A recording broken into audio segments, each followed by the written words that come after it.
So welcome to the next in our online series of messages brought to you by the friends at the First Church Rally in Raleigh, Massachusetts. This is Reverend Tom Bentley, the pastor, hoping that these messages can help you in your journey of life. If you'd like to know more about the First Church Rally, there'll be some information for you at the end of this video. So thank you, and peace and best wishes.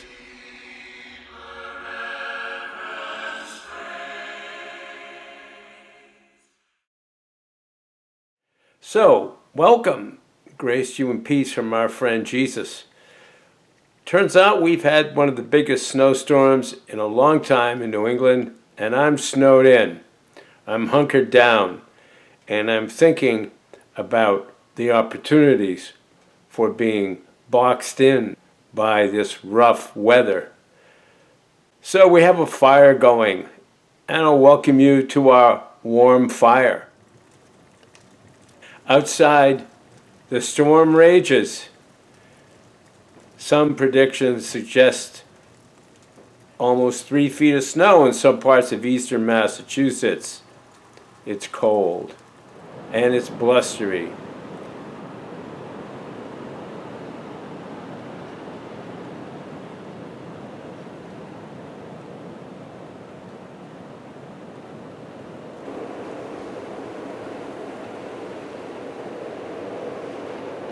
The hearth is an inviting place.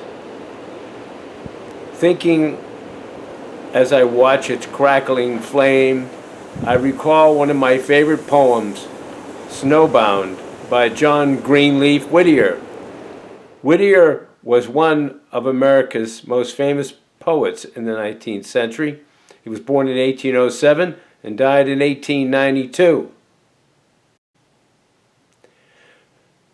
The poem Snowbound, a Winter Idyl, was written late in his life in 1866, after he had survived the tribulations and pains of the Civil War. He was one of America's most dedicated abolitionists. His printing press had been smashed and burned. He was chased out of his job in Haverhill, Massachusetts, as the editor of the Haverhill Gazette. Now, I attended high school in Haverhill, and we were right on the cusp of that class. We were right on the cusp of those who had to remember, or rather had to learn by heart, Whittier's poem, Snowbound. As Whittier invites, come sit with me by the homestead hearth and stretch the hands of memory forth to warm them at the wood fire's blaze.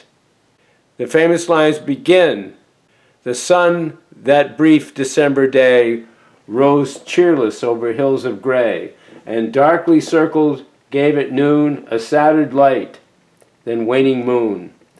Slow tracing down the thickening sky, its mute and ominous prophesy, a portent seeming less than threat, it sank from sight before it set. All day the gusty north wind bore, the loosening drift its breath before. Shut in from all the world without, we sat, the clean-winged hearth about, content to let the north wind roar, in baffled rage at pane and door, while the red logs before us beat, the frost line back with tropic heat. When things get cold and inhospitable, we're invited to be close with one another. Whittier was a dedicated abolitionist, a writer, committed to seeing that the slaves were freed and slavery was abolished in our republic. This poem, Snowbound, was written after the victory had come to pass and was secure, at least in his hopes. I think of those people that he talks about in his poem. I suggest you read it. As archaic as some of its language may be, it has a beauty and a truth to it. For around that circled hearth were all sorts of diverse people. Whittier was a Quaker, and the Quakers were inclusive. They were mystical in their faith. They understood the sensitivity of being a human being and a creature of God, and they defended that, not with violence, but with a deep pacifism. Whittier pushed back against the machine of violence of his day, and we need, I think, today to hold hands with those Quakers long ago, who understood that violence accomplishes nothing but more violence, that cruelty is its own condemnation, and that love, in a circle of care with people who are very unlike you, is the way to make a difference in the world. If you read that poem, you'll see there were some pretty neurotic people around that fireside with John Greenleaf Whittier. Yet he was able to love them all. And so we're invited to do the same. Our Puritan grounding goes back earlier than the Quakers. Unfortunately, it was an exclusive way of understanding human community and faith concerns and teachings of theology.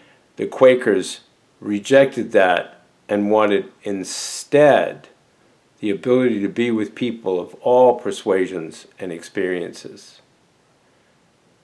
We need to learn from them today. I think it's time to bring history down from the attic.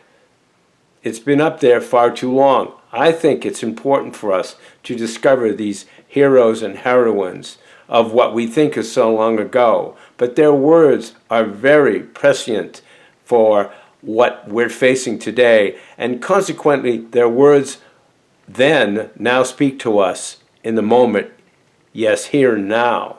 We need to learn from these people. Read this poem.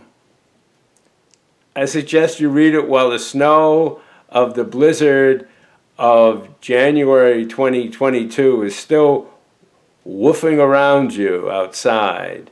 And if you're lucky enough to be in a warm climate right now, I suggest you go online and find this poem anyway. It will warm your soul and remind you, as it reminded me, that we're all in this together, in a family of faith committed to the deepest values, which we can only find and express in intimate community. So peace and best wishes, and have a warm and safe winter. So thank you for spending time with us. If you'd like to know more about the First Congregational Church of Raleigh, you can go online at firstchurchraleigh.org. And of course, we'd always like to hear from you. You can call us anytime at 978-948-3993. So blessings in your journey. Thank you and goodbye.